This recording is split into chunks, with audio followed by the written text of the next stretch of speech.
পড়ছিলাম অতৃপ্ত চাহনা, কলমে তুরঙ্গনা, পর্ব সংখ্যা 15। ইয়াসের রুমে তৃতিকা চুপচাপ বসে বসে পড়াচ্ছে।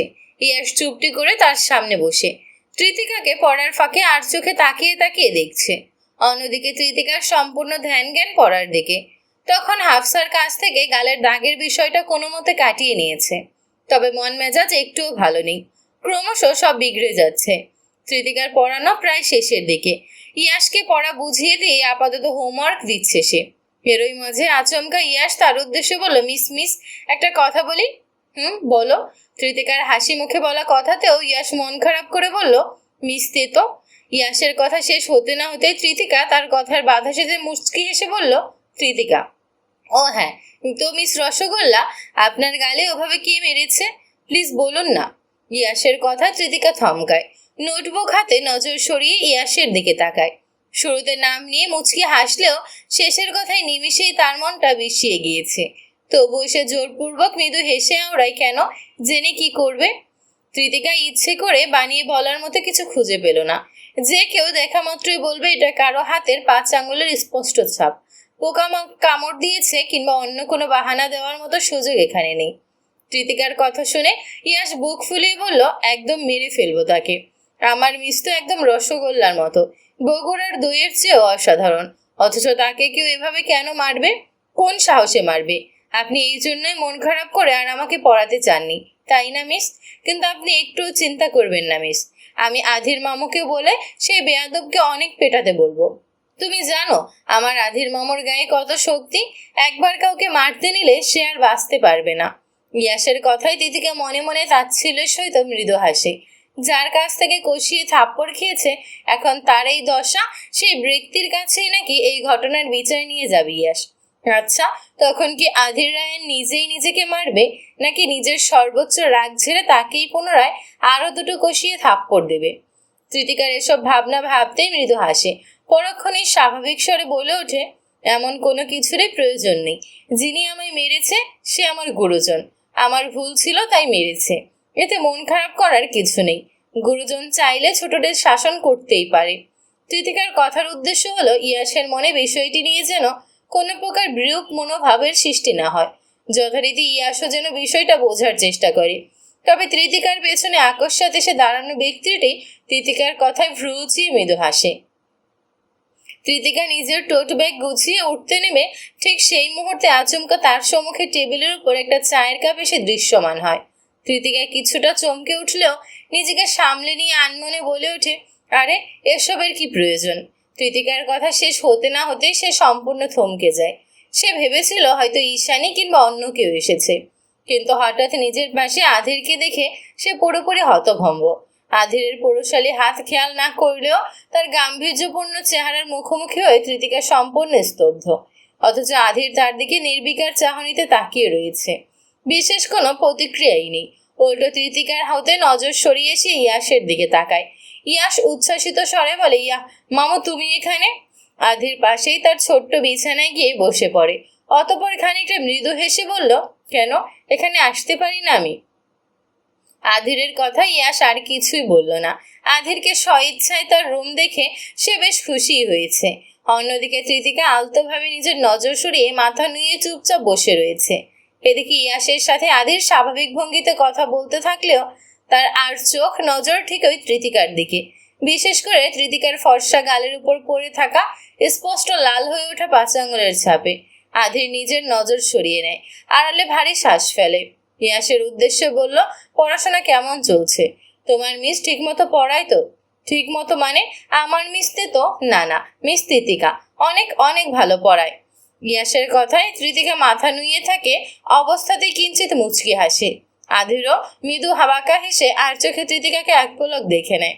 এদিকে তৃতিকা চলে যাবার জন্য কিছু বলে উঠে দাঁড়াবে, ঠিক তৎক্ষণাৎ আধির তার কাছে বাধা সেধে বলল, ইয়াস, তুমি একটু বাহিরে যাও তো, তোমার মিসের সাথে আমার কিছু কথা আছে। আধিরের অভিব্যক্তিতে তৃতিকা চমকায়। তার সাথে আধিরের নতুন করে আবার কিসের কথা থাকতে পারে? ওদিকে আধিরের কথা মতো ইয়াস একটুও দেরি না করে রুম থেকে বেরিয়ে যায়। ইয়াস রুম থেকে চলে যেতেই আধির দরজা চাপিয়ে দেয়, তবে পুরোপুরি লক করে না। আধিরের এহেন পদক্ষেপে তৃতিকা আরো ঘাবড়ে যায়। সে উঠে দাঁড়াতে নিলেই আধির তার সামনে এসে বসে। হাতের ইশারায় তৃতিকাকেও চেয়ারে বসতে বলে। তৃতিকা ইতস্তত হয়ে চুপটি করে বসে। আধিরের গম্ভীর অভিব্যক্তিতে কিঞ্চিত ঢোক গেলে পরক্ষণে অস্ফুট স্বরে আওড়ায় সরি। তৃতিকার কথা শুনে আধির ভ্রু উঁচিয়ে কিঞ্চিত তাচ্ছিল্যের সহিত বাঁকা হাসে। পরক্ষণে আবার স্বাভাবিক স্বরে বলল, সরি তো আমার আপনাকে বলা প্রয়োজন। এই বলেই আধির থামে। তৃতিকা মুখ তুলে তাকে এক পলক দেখে। আধির মৃদু হেসে ঘাড়টা কিঞ্চিত কাত করে। তৃতিকার গালের দিকে তাকায়। পরক্ষণে ভারী শ্বাস ফেলে বলল, সরি, চড়টা বেশি জোরে লেগেছে, আর একটু আস্তে দেওয়া উচিত ছিল। আধিরের এহেন নির্বিকার কথা শুনে তৃতিকা বিস্ময়ে চোখ বড় বড় হয়। কেউ মুখের উপর এভাবে কি করে কথা বলতে পারে? আধিরের মাঝে তো সে বিন্দুমাত্র অনুশোচনা বোধও দেখছে না। এদিকে বলিষ্ঠ হাতের পাঞ্জাবির হাতাটা আধির আনমনে গুটিয়ে নিতে লাগলো। এভাবে হাতা গোটানো দেখে তৃতিকা কিঞ্চিত ঢোক গেলে। গতকাল এইভাবেই মারামারির পূর্বে আধির প্রস্তুতি নিচ্ছিল, তবে আজও কি এখন তাকে ধরে নিয়ে পেটাবে? না, এ কি করে হয়? অবশ্য এই লোকের উপর কোনো ভরসাও নেই। আধির হাতা গোটানো অবস্থাতে মাথা উঁচিয়ে তৃতিকার দিকে তাকায়। তার ভীত অভিব্যক্তিতে মৃদু হেসে ওরা, চিন্তা নেই, মারবো না আমি আপনাকে। আধিরের কথা শুনে তৃতিকা ততস্থ হয়। ওদিকে আধির তার হাত দুটো টেবিলের উপর রেখে আঙুলে আঙুল পরে মুঠোভাবে এক করে।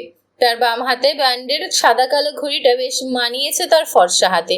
এত কিছুর মাঝে তৃতিকার এই বিষয়টা নজরে লাগলো। যথারীতি তৃতিকা নিজের প্রতি বিরক্ত হয়েই তার ভাবনা হতে বেরিয়ে এলো। এদিকে আধির তার উদ্দেশ্যে গাম্ভীর্যের সহিত বলল, তো মিস তেতোকা। আধির আরো কিছু বলতে নিয়েছিল, তবে তার কথা শুরু হবার পূর্বে তৃতিকা তার কথায় বাধা সেধে বলল, তৃতিকা আমার নাম, তেতোকা নয়। তৃতিকার মৃদু বিরক্তি ও রাগান্বিত চাহনিতে আধির মুচকি হাসে। পরক্ষণে এসে বুক ফুলিয়ে ভারী শ্বাস ফেলে বলে, সরি, কিন্তু এখন থেকে আমি আপনাকে মিস তেতোকা বলেই ডাকবো। ইয়াস আপনার জন্য এত চমৎকার নাম কিভাবে খুঁজে দিল তাই ভাববার বিষয়। আপনার জন্য এই নামই একদম পারফেক্ট। আপনি যেমন নিমের মতো তেতো, আপনার নামটাও ঠিক তেমনই হওয়া উচিত, মিস তেতোকা। আধিরের অতিরঞ্জিত উদ্ভট অভিব্যক্তিতে তৃতিকার চোখ মুখ রাগে কুঁচকে যায়। চুয়াল শক্ত হলেও সে সবকিছু ঠোঁট চেপে সহ্য করে নেয়। এদিকে আধির আর একটু সময় না নিয়ে বলে ওঠে, তো মিস তেতোকা, এখানে তো ঠিকই এসেছেন, কিন্তু আজ অফিসে যাননি কেন? আধিরের শান্ত গম্ভীর প্রশ্নে তৃতিকা কিছুটা চাপা স্বরে ওড়ায়, গতকাল আপনিই তো যেতে নিষেধ করেছেন।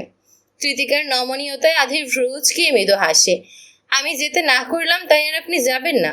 বেশ ভালো, তবে সপ্তাহখানেকের মধ্যে 2 লাখ টাকা অফিসে জমা করে দিয়ে যাবেন। তৃতিকা এই পর্যায়ে আবার কিছুটা চমকায়। এই বিষয়টা তো মাথা থেকে বেরিয়ে গিয়েছিল। যদি সত্যি সত্যি এই 2 লাখ টাকা দিতেই হয়, তাহলে সে এতগুলো টাকা পাবে কোথায়? তৃতিকা চিন্তিত স্বরে আওড়ায়, কিন্তু আমি এতগুলো টাকা পাবো কোথায়? আমার এটা আপনার ভাববার বিষয়, আমার নয় মিস তেতোকা। পুনরায় আধিরের নির্বিকার অভিব্যক্তি। তৃতিকা যেন বেশ বিরক্তই হলো, সাথে প্রচন্ড অস্বস্তিও হচ্ছে। আপনি চাইলে ভেবে দেখতে পারেন, এখনো সময় আছে। যদি জব করার ইচ্ছে থাকে তাহলে আগামীকাল অফিসে চলে আসবেন, আপনার জন্য বিশেষ সারপ্রাইজ আছে। তৃতিকা পুনরায় বিস্মিত চাহনিতে তার দিকে তাকায়। একে তো কি করবে সে চিন্তায় মরিয়া, তার মাঝে আবার কিসের সারপ্রাইজ? আবার শেষমেশ এই খারুসের অফিসেই যেতে হবে। এদিকে তৃতিকার ভাবনা চিন্তার মাঝে আধির তার উদ্দেশ্য বলল, ভাবনা চিন্তা পরে করবেন, চাটা খেয়ে নিন, ঠান্ডা হয়ে যাচ্ছে। আধিরের কথায় তৃতিকা মাথা নুয়ে চায়ের কাপের দিকে তাকায়। সামনে আধির এভাবে বসে রয়েছে, আর সে একা একাই চা খাবে। বিষয়টা কেমন দেখায় না? তৃতিকা মনে মনে এসব ভাবতে লাগলো। অথচ আচমকা আধির বলল, নির্দ্বিধায় খেয়ে নিন, আমি চা খাই না।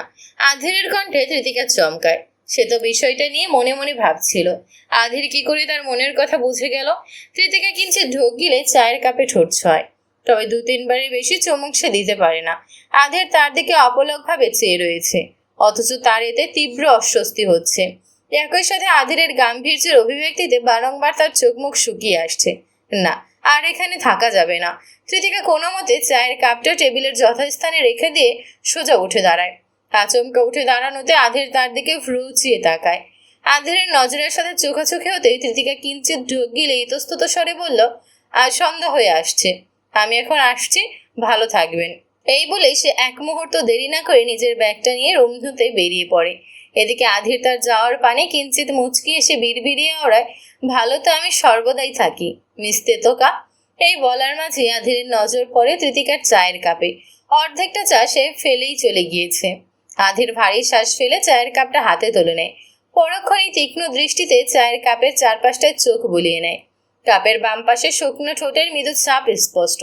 আধির বিষয়টা খেয়াল করতেই পুনরায় মৃদু হাসে। পরক্ষণে কি যেন ভেবে ঠিক সেই ঠোঁটের ছাপযুক্ত স্থান বরাবর নিজের ঠোঁট ছোঁয়। জীবনে চা না খাওয়া আধির রায়ান চৌধুরী শেষমেশ এক মিষ্টি স্বাদযুক্ত চায়ে দুবার চুমুক দিয়ে মৃদু হেসে বলে ওঠে, এত মিষ্টি খেয়ে কি লাভ, মিস তেতোকা তো তেতোই রয়ে যাবে। আধির এই বলেই থামে। পরক্ষণে আবার ভারী শ্বাস ফেলে গাম্ভীর্যের সহিত ওরায়, একদম নিরামিষ একটা, এ তো আমার চেয়েও বেশি। আধির নিজের কেবিনে প্রবেশের পূর্বেই মাথা ঘুরিয়ে একবার তৃতিকার ডেস্কের দিকে তাকায়। না, তৃতিকা আজ আসেনি। সে খানিকটা হতাশ হলো এতে। ভেবেছিল আজ অফিসে হয়তো নিশ্চিত তৃতিকার দেখা পাবে, কিন্তু এমনটা হলো না। তৃতিকা না আসায় আধির হতাশ হলো ঠিকই, কিন্তু তার এই হতাশার দরুন আকস্মিকভাবে চোখে মুখে গম্ভীর ও রাগের স্পষ্ট ছাপ তীব্রভাবে ফুটে উঠল। চোয়াল শক্ত করে এক প্রকার রেগে সে নিজের কেবিনের ভেতরে প্রবেশ করে। দরজাটা তীব্র রাগে সজোরে আটকে দিতে এক বিকট শব্দে চারপাশ ছেয়ে যায়। বাইরের সকলেই বিষয়টা লক্ষ্য করতেই বোঝা যায় আজ আধির রায়ান চৌধুরীর মাথার ঠিক নেই। সবাইকে এই নিয়ে সতর্ক থাকতে হবে, নয়তো কখন কি হয়ে যায় তার নিশ্চয়তা নেই। আধির বিরক্তিতে নিজের পরনের কালো রঙের কোটটা টেনে টেবিলের উপর ছুঁড়ে মারল। সাদা শার্টের হাতা গুটিয়ে দাঁতে দাঁত চেপে ধরল। আকস্মিকতায় তার বলিষ্ঠ গায়ের প্রতিটি ভাঁজ স্পষ্ট ফুটে উঠেছে। তবে এরই মাঝে এই বন্ধ রুমে এক পরিচিত কণ্ঠস্বর ভেসে এলো, আপনি এমন করছেন কেন? আধিরের জানা মতে এই রুমে সে ব্যতীত আর কেউ নেই। তাহলে এখানে? সে তড়িৎ পাশে তাকাতেই দেখে তৃতিকা দুটো ফাইল নিয়ে সোফায় বসে আছে চুপটি করে। এতক্ষণ বসে থাকলেও রুমে আধিরের প্রবেশের সাথে সাথে সে উঠে দাঁড়ায়। হঠাৎ আধির এত রাগ আর অদ্ভুত আচরণে সে বেশ অবাক হয়। এদিকে আধির বিস্ময়ের চাহনিতে তৃতিকার দিকে তাকিয়ে থাকে। তার মেজাজটাও ধীরে ধীরে শান্ত হয়। নিজেকে কিছুটা স্বাভাবিক করে ভ্রুকুচকে গম্ভীর স্বরে বলল, আপনি এখানে কি করছেন? আপনিই না গতকাল আসতে বললেন। তৃতিকার স্বাভাবিক কণ্ঠে আধিরের ভারী শ্বাস ফেলে। নিজেকে পুরোপুরি তটস্থ করে বলল, টাকা নিয়ে এসেছেন, চলে যাবে? আধিরের কথা শেষ হতে না হতেই তৃতিকা বলে ওঠে, না, অত টাকা ম্যানেজ করা আমার পক্ষে সম্ভব নয়, তাই আমি এই জবটা ছাড়তে পারবো না। তৃতিকার নমনীয় ইতস্তত কণ্ঠস্বরে আধির আকস্মাৎ মৃদু হেসে ফেলে। যা তৃতিকার নজরে পড়তেই সে বলল, আপনি হাসছেন কেন?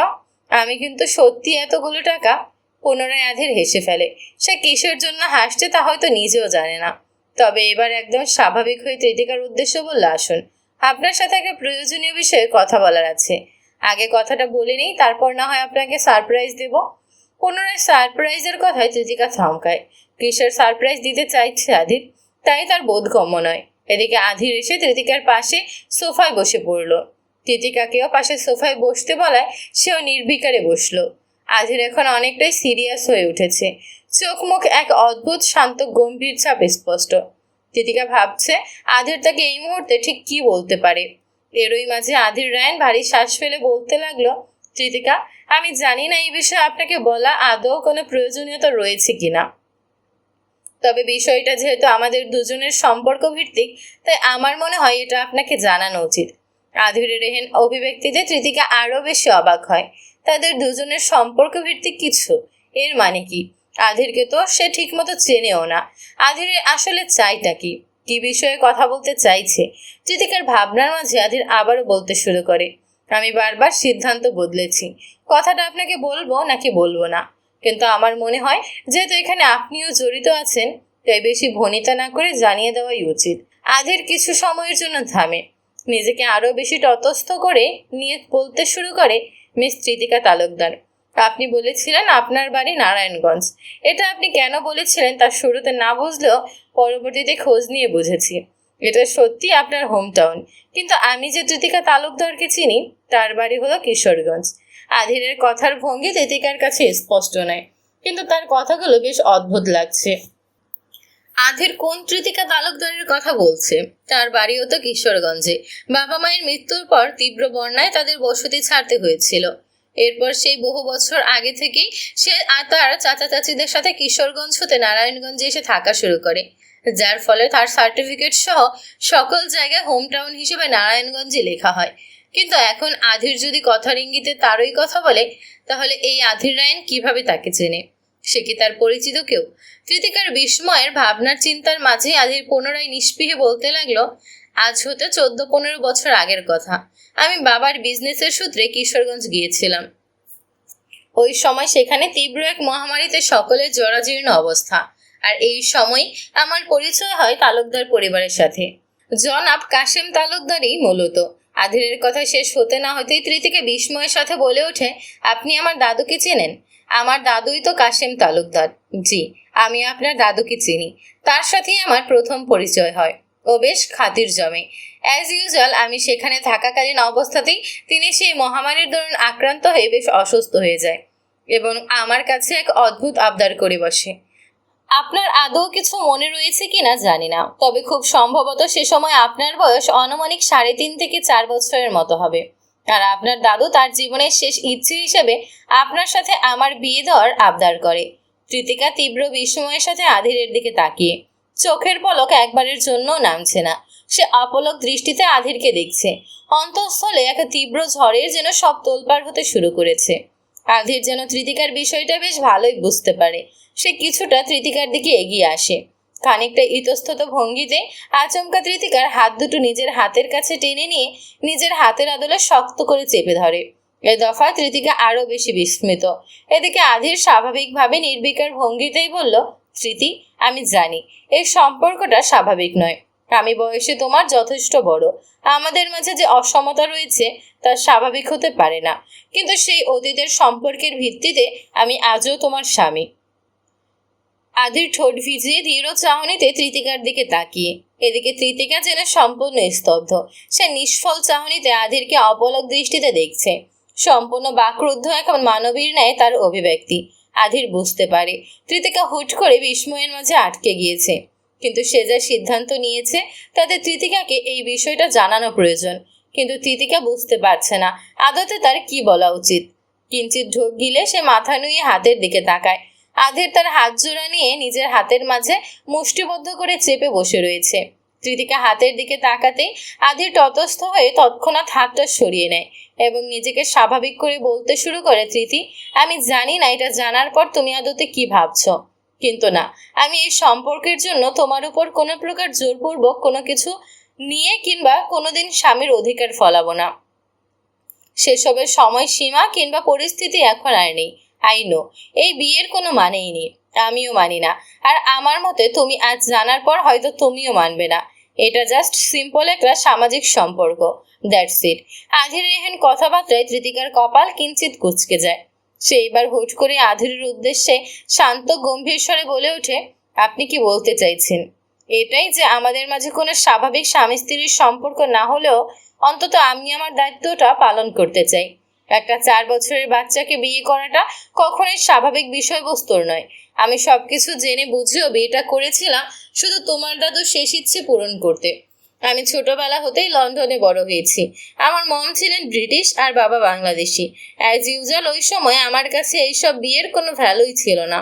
আমার তৎকালীন কালচার মোতাবেক বিয়েটা এক প্রকার ফেলনা ছাড়া কিছুই না। একজন মানুষের মৃত্যুর দ্বার প্রান্তে দাঁড়িয়ে আমার কাছে তার শেষ আবদার দাবি করেছে। তার মানবিকতার খাতিরে আমি তার ইচ্ছে পূরণ করেছি। তার মুখে শেষবারের মতো হাসি ফোটাতে আমার যা করা প্রয়োজন ছিল আমি তাই করেছি। কিন্তু এখানে বিষয়টাকে আমি একটু বেশি হেলাফেলা করে ফেলেছি। তুমি তোমার দাদুর সবচেয়ে প্রিয় ছিলে, আর তিনি চেয়েছিলেন তোমার ভবিষ্যৎ যেন সুপ্রসন্ন হয়। তার দায়িত্বটা আমি নিই। বিয়েটা অদ্ভুত কিংবা অযৌক্তিক হলেও তোমার দায়িত্ব নেওয়াটা আমার কর্তব্য ছিল। কিন্তু আমি কৃতিকা আধিরের এহেন নির্বিকার কথাবার্তায় বেশ অবাক হলো। স্বয়ং আধির রায়ান চৌধুরী যে তার স্বামী এটা ভাবার পর সে যতটা অবাক হয়েছিল তার চেয়ে বেশি বিস্মিত হচ্ছে আধিরের এরূপ কথাবার্তায়। কত সুন্দরভাবে বলে যাচ্ছে বিয়েটা তার কাছে শুধুমাত্র ফেলনা ব্যতীত কিছুই না। আচ্ছা ঠিক আছে, প্রয়োজন নেই এই পুরনো সম্পর্ককে টেনে আনার। যার জীবন যেভাবে চলছে সেভাবেই চলুক। আধির আর তার অসম সম্পর্ক তো আর কখনোই স্বাভাবিক হবে না, আর না তারা কোনো সাধারণ স্বামী স্ত্রীর মতো জীবনযাপন করতে পারবে। কিন্তু হঠাৎ কেন আধির এসব কথা তুলছে? সে তার দায়িত্ব নিয়ে কেমনই বা কর্তব্য পালন করতে চাইছে। যেখানে আধির বিয়েটাকেই নিম্নতম মান্য করছে না, সেখানে কিসের এই দায়িত্ব কর্তব্যের প্রসঙ্গ? মিস্টার আধির রায়ান চৌধুরী, দয়া করে আপনি কি বলবেন বিয়েটাকে মান্য না করেও আপনি ঠিক কিসের দায়িত্ব পালন করতে ইচ্ছুক, আর সেটা এত বছর পরেই বা কেন? কৃতিকার কণ্ঠস্বর কিছুটা গম্ভীর, চাহনিতে তীক্ষ্ণ দৃষ্টি। আধির বিষয়টা অবশ্য স্পষ্ট খেয়াল করে। যথারীতি সেও এবার নিজেকে গুটিয়ে স্বাভাবিক করে। ভাবগাম্ভীর্যের স্পষ্টতাকে পুনরায় মুখ অবয়বে ফুটিয়ে তুলে বলে, মিস কৃতিকা, আপনার রাগ করা বা অভিমান করাটা হয়তো স্বাভাবিক। বিয়েটা যেভাবেই হোক, সম্পর্ক যেমনই হোক না কেন, আপনি আমার অবশ্য কর্তব্যের অংশ। আপনাকে সর্বক্ষেত্রে ভালো রাখার দায়িত্বটা আমার। কিন্তু আমি এর কোনো কিছুই এতদিন করিনি। কারণ আমি আধিরের কথা শেষ হলো না, বরং তার আগেই কৃতিকা তীক্ষ্ণতার সহিত বলে উঠল, তা হঠাৎ এত বছর পরে সে কেন আপনার মনে হচ্ছে আমার দায়িত্ব নেওয়াটা আপনার কর্তব্য? বিষয়টা কি এমন যে আপনি এখন এসে জেনেছেন আমার বাবা মা নেই, আমি একজন অনাথ? আমাকে এই শহরে একা একা থাকতে দেখেই কি আপনার মনে আমার জন্য বিশেষ কোনো মায়া দয়া জেগেছে? এমনটা হলে প্লিজ মিস্টার আধির রায়ান, আমার জন্য আপনাকে মোটেও কিছু করতে হবে না। এত বছর আমি বাবা মা ছাড়া একাই বড় হয়েছি। আমার ফ্যামিলি বলতে আমার কাকা কাকিরাই আমাকে মানুষ করে, এই পর্যন্ত নিয়ে এসেছে। আর এখন আমি আমার নিজের দায়িত্ব নিজেই পালন করতে পারি। নিজের দেখভাল করার মতো সামর্থ্য আছে আমার। আর যাই হোক, বাকিটা জীবনও আমি এভাবেই কর্ম করেই খেতে পারবো। সরি, কিন্তু আপনার কোনো প্রকার দয়ার প্রয়োজন নেই আমার। কৃতিকার কণ্ঠস্বর রুক্ষ। আধের ভারী শ্বাস ফেলে, ঠোঁট চেপে কৃতিকার কথাগুলো শুনল। তবে কৃতিকার এইখানে এক মুহূর্ত থাকতে চাচ্ছে না। তার এই মুহূর্তে একা থাকা প্রয়োজন। এই ভাবনায় সে উঠে দাঁড়াতে নিলে আধির তৎক্ষণাৎ কৃতিকার হাত চেপে ধরে।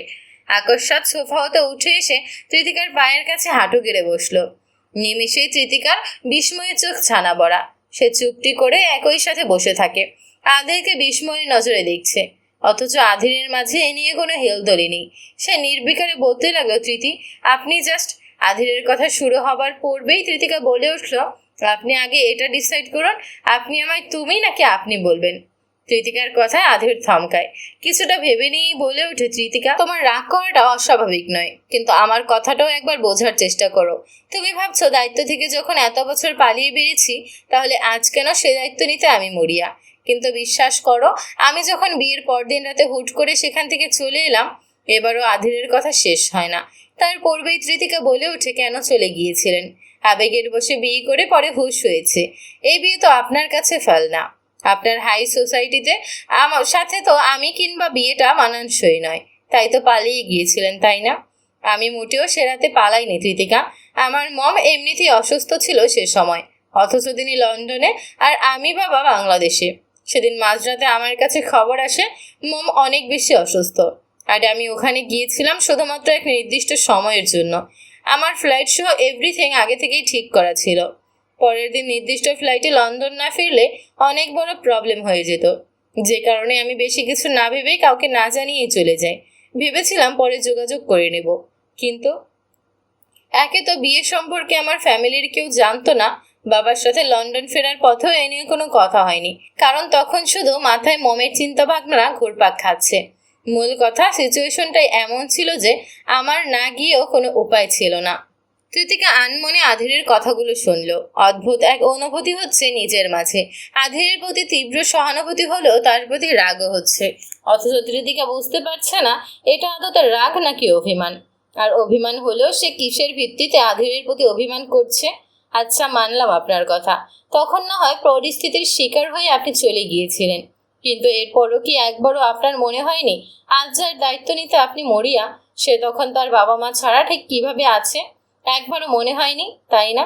কৃতিকার কথাবার্তায় রাগের চেয়ে বেশি অভিমানের ছাপ স্পষ্ট। তবে এটাই যেন আধিরকে বেশ অবাক করলো।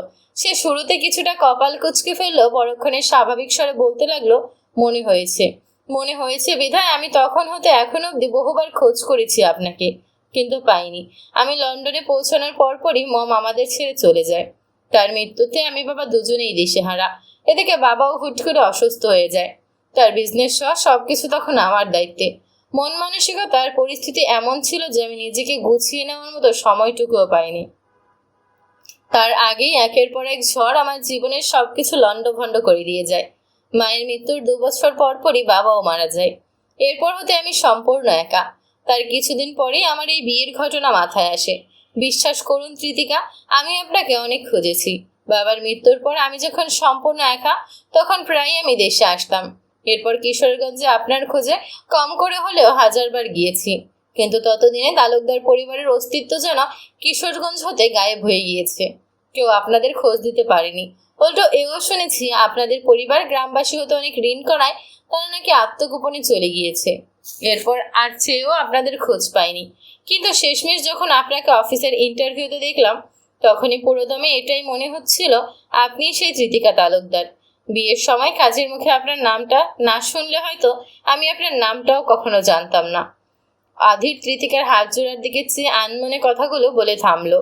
তবে এই মাঝে আচমকা এক ফোঁটা জল এসে আধিরের হাতের পিঠে পড়ল। আধির ভ্রু কুঁচকে মাথা উঁচিয়ে তৃতিকার দিকে তাকায়। তৃতিকা, আপনি কাঁদছেন? তৃতিকার চোখ জোড়া ছলছল করছে। অজান্তে এক ফোঁটা জল গড়িয়ে পড়লেও সে মোটেও কাঁদছে না। মাথাটা ঝিমঝিম করছে তার। এরই মাঝে সে আধিরের কথা শোনা মাত্রই নিজের হাত ছাড়িয়ে নেয়। পরক্ষণে হাতের পিঠ দিয়ে চোখের জল মুছে নিয়ে বলে, না, আমি কাঁদছি না। আমি বাড়ি যেতে চাই। আমার একা থাকা প্রয়োজন। তৃতিকার কথায় আধির ভারী শ্বাস ফেলে। আজ এত সহজেই কিভাবে কথাগুলো বলে ফেলেছে সে জানে না। কখনো তৃতিকাকে আপনি বলছো তো কখনো তুমি, অথচ এসবেও তার কোনো খেয়াল নেই। এরই মাঝে আধির তার কাছ থেকে উঠে এসে বসে। তৃতিকার উদ্দেশ্যে নিষ্পিহে বলে ওঠে, আপনাকে আরো একটা বিষয় বলার আছে, যার সারপ্রাইজটা দেওয়ার কথা ছিল আর কি। তৃতিকা মুখ তুলে আধিরের দিকে তাকায়। আবার কিসের সারপ্রাইজ? এরই মাঝে আধির নির্বিকারে বলতে লাগলো, আমার পার্সোনাল অ্যাসিস্ট্যান্ট বর্তমানে ছুটিতে রয়েছে। সে 1 সপ্তাহের জন্য ছুটি নিলেও বর্তমানে তার মা বেশ অসুস্থ, যার কারণে ছুটিটা দীর্ঘ হয়ে 1 মাস অবধি ঠেকেছে। কিন্তু এই মুহূর্তে পিএ ব্যতীত কাজ করাটাও বেশ অসুবিধাজনক। আপনার যদি প্রবলেম না থাকে তাহলে এই কদিন আপনি আমার পিএ হতে পারেন।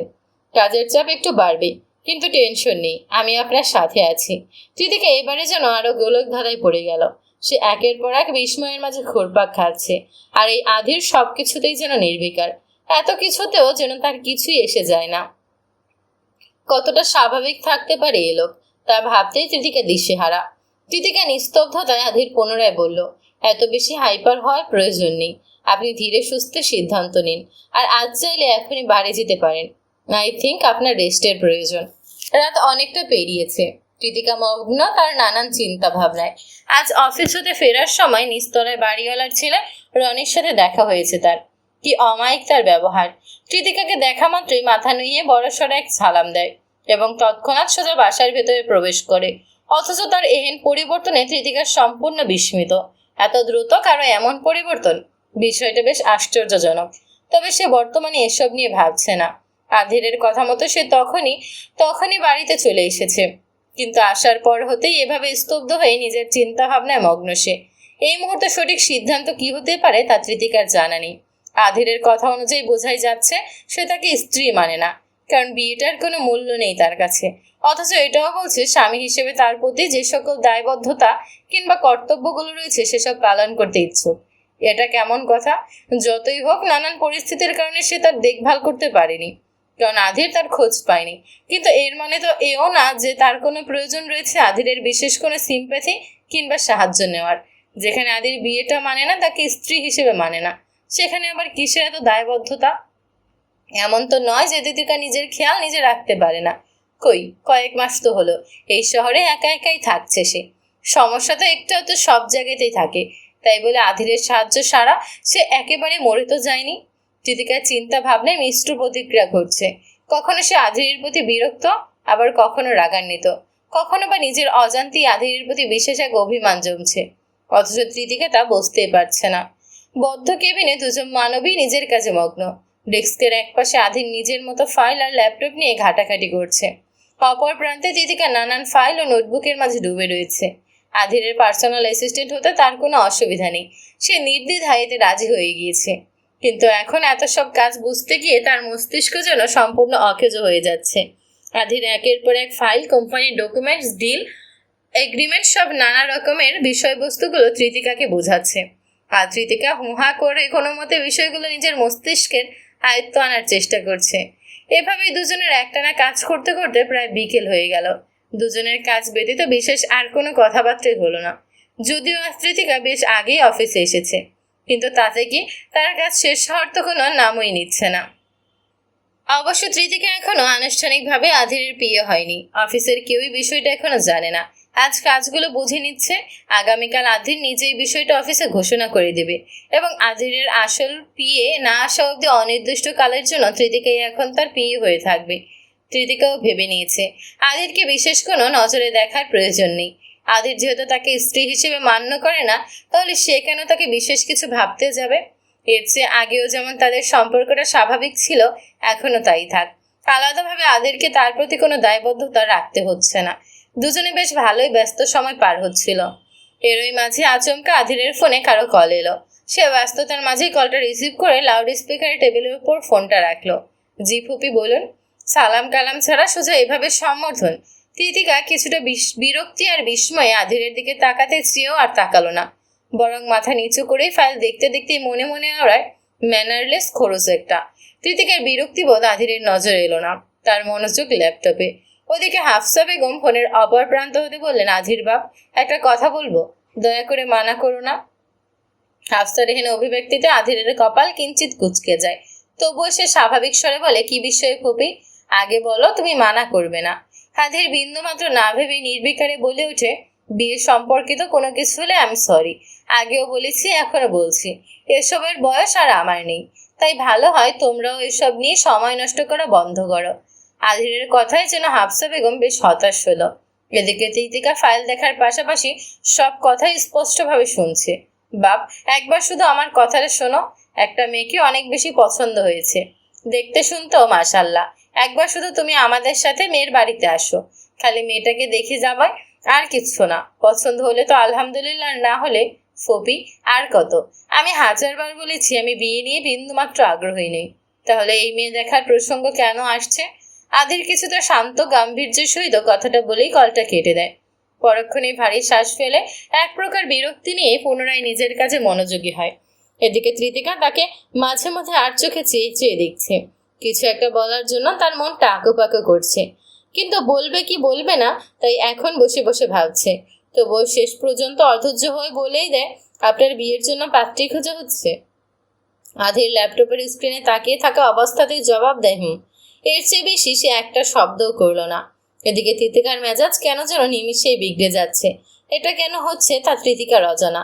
তবে সে কিছুটা চাপা সরেই আধিরের উদ্দেশ্যে ওরা বিয়ে করে নিলেই তো পারেন। আধির আনমনে থাকায় সে তৃতিকার কথা ঠিক শুনতে পারল না, তাই সে না বোঝার ভঙ্গিতে বলে জি।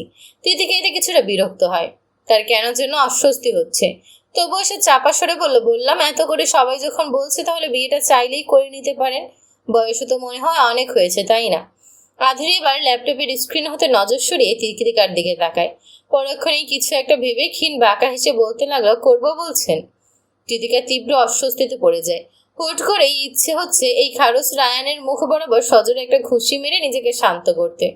তবুও তৃতিকা নিজেকে শান্ত করে স্বাভাবিক স্বরেই বলল, আধির আর কথা বাড়ায় না। আনমনে কিছুটা মুচকি হাসে। পুনরায় দুজনের মাঝে পিনপতন নীরবতা। কিছুক্ষণ সময় এভাবে অতিক্রম হবার পর কৃতিকা দৃঢ়স্বরে আধিরের উদ্দেশ্যে বলে, আপনাকে একটা কথা বলার ছিল। জি বলুন। আমাদের বিয়েটা আপনার কাছে ফেলনা হলো সেটা বিয়ে, তাই না? হঠাৎ বিয়ের প্রসঙ্গ তোলায় আধির ভ্রু চেয়ে তিতিকার দিকে তাকিয়ে বলে, আমি তো বলেছি আপনার যাবতীয় বিষয়ে দেখভাল করার দায়িত্ব এখন আমার। আধিরের কথা শেষ হতে না হতেই তৃতিকা মনে মনে আসছে আমার নীতিফিতির জমিনদার। হালায় বিয়ে মানে না, অথচ বইয়ের দায়িত্ব পালন করবে। অথচ মুখে সে বলল, আমি তা বলিনি। বিয়ে একটা ধর্মীয় বিষয়বস্তু, এটা তাৎপর্য অনেক। তাই আপনি চাইলেও এটাকে হেলাফেলা করতে পারবেন না আমার মতে। কৃতিকা এটুকু বলে থামে। তার ইতস্তবোধে আধির কপাল কুঁচকে তার দিকে তাকায়। কৃতিকা কিছুটা সময় নিয়ে বলে, আমাদের বিয়ে তো মনে হয় কোনো সরাসরি আইনপত্র নেই। আর বিয়ে যেহেতু মানেন না, তাহলে আমাদের তালাক হয়ে গেলেই ভালো। দুজনের মাঝে কোনো দায়বদ্ধতাও থাকবে না। আবার কৃতিকার কথা শেষ হয় না, বরং তার পূর্বেই আধির ল্যাপটপটা বন্ধ করে উঠে দাঁড়ায়। তাকে এভাবে আচমকা উঠে দাঁড়াতে দেখে তৃতিকা স্তব্ধ হয়ে যায়। এদিকে আধির পাশ থেকে নিজের কোটটা পরে নিতে নিতে শান্ত গম্ভীর্যের সাথে আওড়ায়, তালাকের কোনো প্রয়োজন নেই। আধিরের অভিব্যক্তিতে কৃতিকার কপাল কিঞ্চিত কুঁচকে যায়। সে সন্ধিহান স্বরে বলল, কিন্তু কেন? কৃতিকার কথায় আধির তার দিকে মুখ ফিরিয়ে তাকায়। কিঞ্চিত মুচকি হেসে বলে, থাকুক না আর কদিন সম্পর্কটা। আমি তো আর বিয়ে শাদী করছি না। আর যতদিন না আপনি বিয়ে করছেন ততদিন পর্যন্ত না হয় আমার বউ হয়েই থাকুন। আধিরের হাস্যোজ্জ্বল মুখে এহেন কথা শুনে কৃতিকা সম্পূর্ণ স্তব্ধ। এটা কেমন কথা? এরই মাঝে আদি রুম হতে বেরিয়ে যেতে যেতে আরো বলে, অফিস শেষে শপিং করতে যাব, নিচে আমার জন্য ওয়েট করবেন। যদি দেখি আপনি পাকনামি করে আগে আগেই চলে গিয়েছেন, তাহলে একদম মেরে ফেলবো।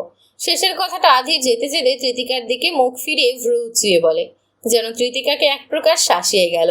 এদিকে তৃতিকা তার কথার শুরুতে কিঞ্চিত ঢোক গিলে মুখ ভেঙচিয়ে চাপা স্বরে অরাইস, একদম মেরে ফেলবো। আমি কি তার হাতের মোয়া নাকি? বিয়ে মানে না আবার বলে বউ হয়ে থাকতে। এখন আবার শাসিয়ে গেল। কত বড় খারুস একটা। সাধে কি আর একে খারুস বলি? মিস্টার খারুস রায়ান চৌধুরী।